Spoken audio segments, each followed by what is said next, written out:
ઓમ શ્રી ગણેશાય નમઃ। તો ભક્તો, આજે આપણે શિવ મહાપુરાણનું કથામાં સતરુદ્ર સંહિતાનો અધ્યાય 3, જેમાં શિવજીનું અર્ધનારીશ્વરનું અવતારનું વર્ણન કર્યું છે, તે આ વિડીયોમાં આપણે શ્રવણ કરવાનું છે। અને શિવ પુરાણ નિત્ય સાંભળવાથી આપણને ધર્મ, અર્થ, મોક્ષ, કામની પ્રાપ્તિ થાય છે। એ માટે આપણે નિત્ય શ્રી શિવ મહાપુરાણનું શ્રવણ કરવું જોઈએ। તો આજે આપણે આ વિડીયોમાં શિવના અર્ધનારીશ્વર અવતારનું શ્રવણ કરવાનું છે। તો નંદેશ્વર બોલ્યા, હે મહાબુદ્ધિમાન તાત, બ્રહ્માની ઈચ્છા પૂર્ણ કરનાર અર્ધનારીશ્વર નામનું શિવનું સર્વોત્તમ સ્વરૂપ, જેનું હું વર્ણન કરવાનો છું તે સાંભળો।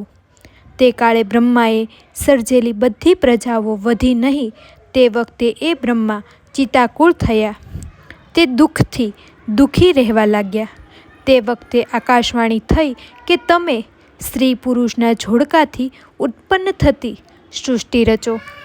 તે સાંભળી બ્રહ્માએ મૈથ્યોની સૃષ્ટિ રચવાનું માન્યું અને નિર્ણય કર્યો, કારણ કે પહેલાં ઈશ્વરથી સ્ત્રીઓનું કુળ સમૂહ ઉત્પન્ન થયું ન હતું, તેથી બ્રહ્મા મૈથ્યોની સૃષ્ટિ રચવા સમર્થ થયા ન હતા। પરંતુ એ આકાશવાણી સાંભળ્યા પછી બ્રહ્માએ વિચાર કર્યો કે શંકરના પ્રભાવ વિના મૈથુન થનારી પ્રજાઓ ઉત્પન્ન થઈ શકે નહીં। એમની વિચારી તેમણે તપ કરવાનું શરૂ કર્યું। પરાશક્તિ શિવથી યુક્ત પરમેશ્વર શિવનું હૃદયમાં ચિંતન કરી તેમણે પ્રેમથી શ્રેષ્ઠ તપ તપવા માંડ્યું।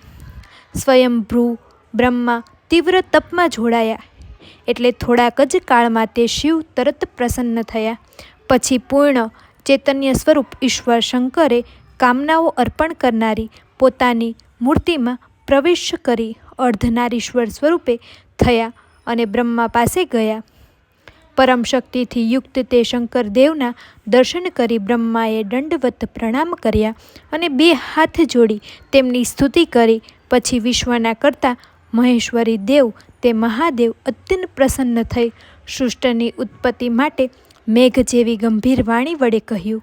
ઈશ્વર બોલ્યા, હે વત્સ, હે મહાભાગ્યશાળી મારા વહાલા પુત્ર પિતામહ, મેં તારો સર્વ મનોરથ ખરેખર જાણ્યો છે। તમે હમણાં જ પ્રજાઓની વૃદ્ધિ કરવા માટે જ તપ તપ્યું છે। તે તપથી હું પ્રસન્ન થયો છું ને વરદાન આપું છું। એમ પરમ ઉદાર અને સ્વભાવથી મધુર વચન કહી શિવે પોતાના શરીરના ભાગથી શિવાદેવીને અલગ કર્યા। શિવથી પ્રગટ થયેલા તે પરમ શક્તિને અલગ થયેલા જોઈ બ્રહ્માએ વિનય નમ્ર થઈને તેમને પ્રણામ કર્યા અને પ્રાર્થના કરી। બ્રહ્મા બોલ્યા, હે શિવ, દેવોના દેવ, આપના પતિ એ પ્રથમ મને સર્જ્યા છે અને એ જ પરમાત્મા શંકરે સર્વ પ્રજાઓની ઉત્પન્ન થવા માટે પ્રેર્યા છે। હે શિવે, દેવો આદિ બધાને મનથી મેં ઉત્પન્ન કર્યા છે, પણ વારંવાર સર્જ્યા છતાં વૃદ્ધિ પામતા નથી।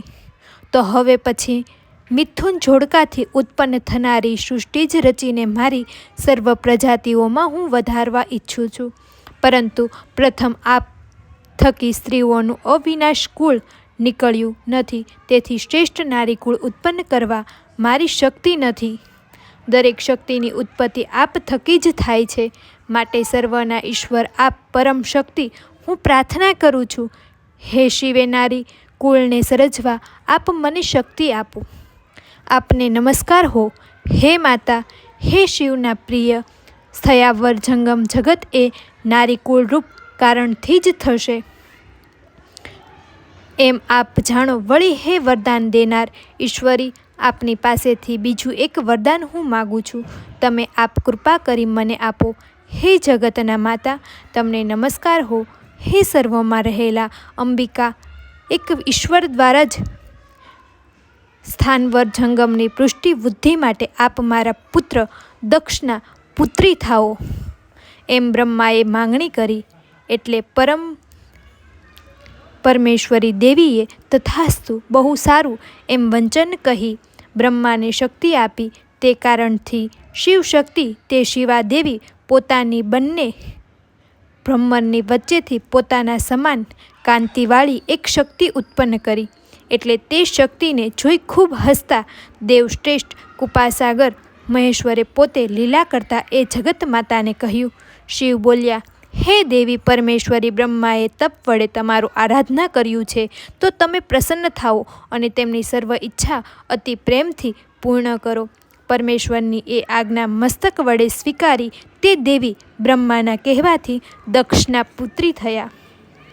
હે મુનિ, એ બ્રહ્માને અતુલ શક્તિ અર્પણ કરી તે શિવાદેવી પાછા શંકરના શરીરમાં જ પ્રવેશી ગયા અને પ્રભુ શંકર અદૃશ્ય થઈ ગયા.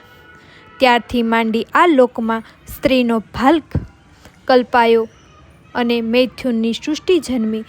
તેથી એ બ્રહ્મા આનંદ પામ્યા. હે તાત, હે મહાઉત્તમ, અર્ધ નારીનું તથા અર્ધ નરનું આ શિવ સ્વરૂપ મેં તમને કહ્યું તે ખરેખર સજ્જનોને મહામંગલદાયી છે.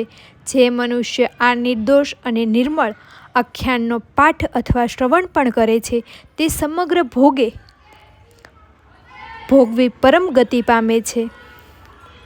તો ભક્તો, આજે આપણે શિવ મહાપુરાણનો ત્રીજો શતરુદ્ર સંહિતામાં શિવના અર્ધનારીશ્વરનું અવતારનું વર્ણનનું શ્રવણ કર્યું છે. આમાં શિવજીના બે સ્વરૂપ અર્ધનારી અને નરનું સ્વરૂપનું શ્રવણ કર્યું અને આ શ્રવણ કરવાથી આપણે સમગ્ર ભોગો ભોગવી પરમ ગતિ પામીએ છીએ. તો ભક્તો, શિવપુરાણનું આ કથાનું શ્રવણ આપણે કરી ચૂક્યા છીએ અને જો તમને આ વિડીયો પસંદ આવ્યો હોય તો વિડીયો લાઈક કરી દેજો અને આવી જ રીતે શ્રી શિવ મહાપુરાણના અધ્યાયો સાંભળવા માટે અમારી ચેનલને જલ્દીથી સબસ્ક્રાઈબ કરી દેજો અને હા, કમેન્ટમાં ઓમ નમઃ શિવાય લખવાનું નહીં ભૂલતા. હર હર મહાદેવ.